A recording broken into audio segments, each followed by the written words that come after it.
ইয়া আইয়ুহাল্লাযীনা আমানু আলাইকুম আনফুসাকুম, হে ঈমানদারগণ, আল্লাহ তাআলা বলছে তোমরা প্রত্যেকেই নিজেকে আঁকড়িয়ে ধরো। নিজের ঈমান, নিজের আমল, নিজের আখলাক, নিজের লেনদেন, নিজের আখিরাতের ফিকির শতভাগ করো, শতভাগ। মনে রাখবেন এটা। আমি একটু শক্ত বলছি আর কি, তাৎক্ষণিক হয়তো গায়ে লাগছে আর কি যে হুজুর আমার এইভাবে কইল, কিন্তু বাস্তবতা হলো ইনসাফের সাথে ভাইবা দেখেন, ভাইবা দেখেন কলিজার মধ্যে দিন আসবে কোন দিন? মোবাইলে তো আসছে, মোবাইলে তো ওয়াজ আছেই, লাখ লাখ ওয়াজ আছে মোবাইলে, কোটি কোটি ওয়াজ আছে। দিলে আসবে কোন দিন? জিন্দেগিতে আসবে কোন দিন? নিজের হবে কোন দিন? সমস্ত আম্বিয়ায়ে কেরাম আদম আলাইহিস সালাম থেকে নিয়ে আখিরি নবী পর্যন্ত প্রত্যেকেই উম্মতের জন্য ফিকির করছেন দিবানিশি, কিন্তু নিজের ব্যাপারেও আলাদাভাবে আল্লাহ তাআলার কাছে দোয়া করছেন, প্রস্তুতি নিছেন, প্রস্তুতি নিছেন। সারাদিন নবী সাল্লাল্লাহু আলাইহি ওয়াসাল্লাম মানুষকে কালেমার দাওয়াত দিতেন, রাত্রি গভীরে একাকী আল্লাহ তাআলার ইবাদত করতেন, একাকী আবার জিকির, তেলাওয়াত, তাহাজ্জুদে লেগে থাকতেন। আমরা কিতাবে পড়ছি হযরত ওমর রাদিয়াল্লাহু তাআলা আনহু 10.5 বছর মুসলমানদের খলিফা ছিলেন, বাদশাহ, অর্ধ পৃথিবীর বাদশাহী করছেন। তিনি দিনের বেলাও লাগাতার কখনো ঘুমাইতেন না, এই 10.5 বছর রাত্রিবেলাও লাগাতার ঘুমাইতেন না, মাঝে মধ্যে সামান্য কিছু সময় বিশ্রাম করতেন, অল্প স্বল্প, কিন্তু ঘুম যেটাকে বলে 4 ঘন্টা 5 ঘন্টা 6 ঘন্টা এরকম ঘুম তিনি রাতেও যাইতেন না, দিনেও যাইতেন না। 10.5 বছরে যখন খলিফা ছিলেন, তো ওনাকে জিজ্ঞাসা করছে, আমিরুল মুমিনিন আপনি ঘুমান না কেন, রাতেও না দিনেও না? তখন তিনি বলতেন, উত্তর দিছেন, রাতে ঘুমাই না নিজের প্রয়োজনে, দিনে ঘুমাই না মানুষের প্রয়োজনে। দিনে ঘুমাইলে আমার প্রজা, আমার জনসাধারণের প্রয়োজন পূরণ করবে কে, শুনবে কে তাইলে? আর রাতে ঘুমাই না, রাতে যদি আমি ঘুমাই তো আমার আখিরাত সাজাবো কখন? আমার আখিরাত আমি সাজাবো কখন? আমার পরকাল আমি সাজাবো কখন? আমার কবর সাজাবো কখন? এই জন্য রাতে ঘুমাই না নিজের প্রয়োজনে, দিনে ঘুমাই না মানুষের প্রয়োজন। এই ছিল ফিকির। তাইলে যারা যত বেশি সত্যিকার অর্থে মানব দরদি, নিজেকে বাদ দিয়ে না, নিজেকে বাদ দিয়ে কোনো সুযোগ নাই, কোনো সুযোগ নেই। এটা হিসাব রাখতে হবে। আমার শায়েখ আরিফ বিল্লাহ আল্লামা মুফতি মুশতাকুন নবী কাসিম হুজুর আমারে সব সময় কথা বলছে, মাওলানা এই মাহফিল 10 মিনিট 20 মিনিট দেরি হইতে পারে, কিন্তু নিজের নামাজ, নিজের জামাত ভুলে যায়েন, ভুলে যায়েন। বরং নিজের ফিকিরও রাখবেন যে আমার নামাজ, আমার জিকির, আমার তাসবিহ, আমার তিলাওয়াত সামান্য হোক, আমাকে সেটা করতেই হবে, আদায় করতে হবে। এই জন্য বাপ ওয়াজ শোনা উচিত, নিজের ফিকির 1 নম্বরে রাখা। আমার সংশোধন হবো কোন দিন? আমরা যেখানে আছি এখানেই জীবন থেমে যাবে নাকি এর চাইতে আগাবে, এটা ফিকির করা উচিত।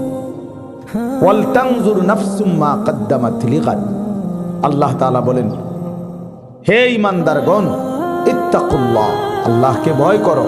আর প্রত্যেকেই আলাদা আলাদা ভাবে, নাফসুন মানে প্রতিটা প্রাণ, প্রতিটা আত্মা, প্রতিটা জীবন আলাদা আলাদা করে লক্ষ্য করো, হিসেব করো, আজকের দুনিয়া থেকে আগামীকালকের আখিরাতের জন্য কি পাঠিয়েছে।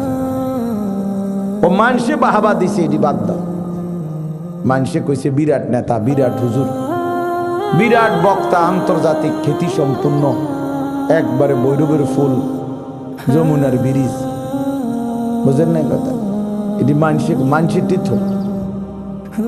নিজে হিসাব করো, আসলে আমার আখিরাতের পুঁজি কোথায়?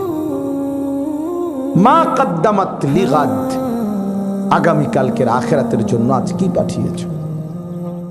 এই জন্য আল্লাহ তাআলা বলছেন, আলাদা আলাদা বলছেন, ওয়াল তানজুর নাফসুন লা তাজিরু ওয়াজিরাতুন বিজরা উখরা। আল্লাহ তাআলা বলেন একের পাপের বোঝা অন্য কেউ বহন করবে না।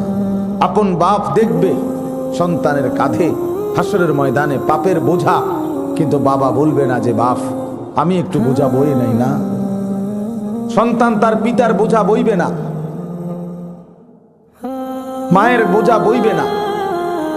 লিকুল্লি ইমরিইম মিনহুম ইয়াওমাইদিন শা'নুন ইউগনি।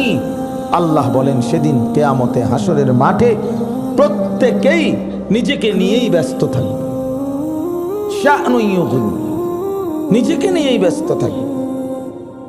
হাদিসের মধ্যে আছে মুসা নবীর মতো নবী বলবে লা আসআলুকা লিয়াউমা উম্মি ওয়ালা উখতি। হাসরের ময়দানে মুসা নবী বলবে আল্লাহ আমি আমার মাকেও চাই না, বোনকেও চাই না, বাল আসআলুকা লিয়াউমা নাফসি।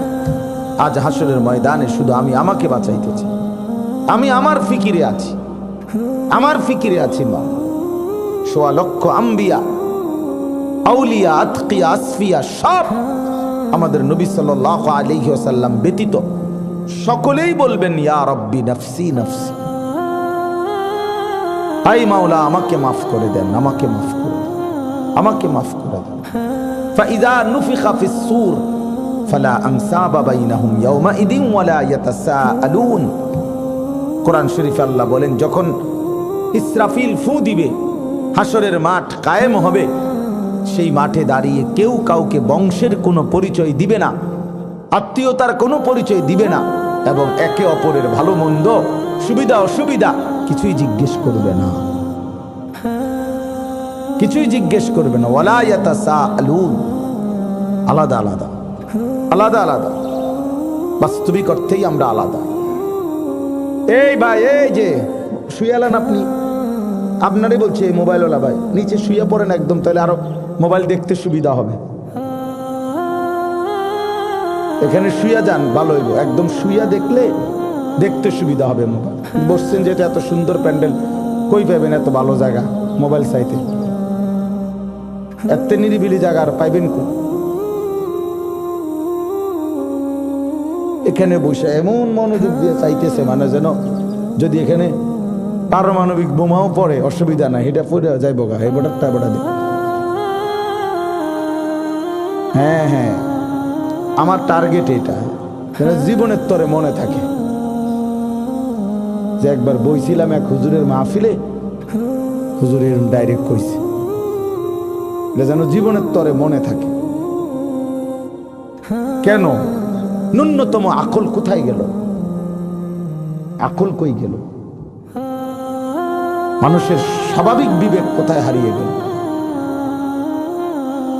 এই জন্য বললাম আপনাদের কাছে আমি যে আমরা প্রত্যেকেই ফিকির করা, নিজেকে নিয়ে ভাবা উচিত। এই আউলিয়া বুজুর্গদের সমস্ত মেহনতের মাকসাদ এটা যে ইসলাহে নফস, আত্মসংশোধন, আত্মপরিচয়, আত্ম উপলব্ধি, এটা একটা বড় ফিকির বাস। হ্যাঁ, মানুষের সেবা মহৎ কাজ, কোনোভাবেই বাদ দেওয়া না। মানব কল্যাণ, খায়রুন নাস মান ইয়ানফাউন নাস, সর্বোত্তম মানুষ যে মানুষের কল্যাণ করে, ঠিক আছে।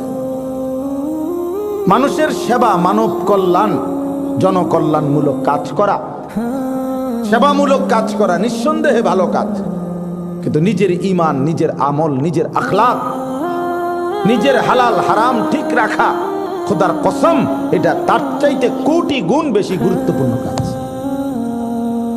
কোটি গুণ গুরুত্বপূর্ণ। আপনার প্রয়োজন 10,000 টাকা, আমার দ্বারা নাই, আমার আছে 10 টাকা, আমি আপনার চাহিদা পূরণ করব কিভাবে? আমি 10 টাকাই দিলাম।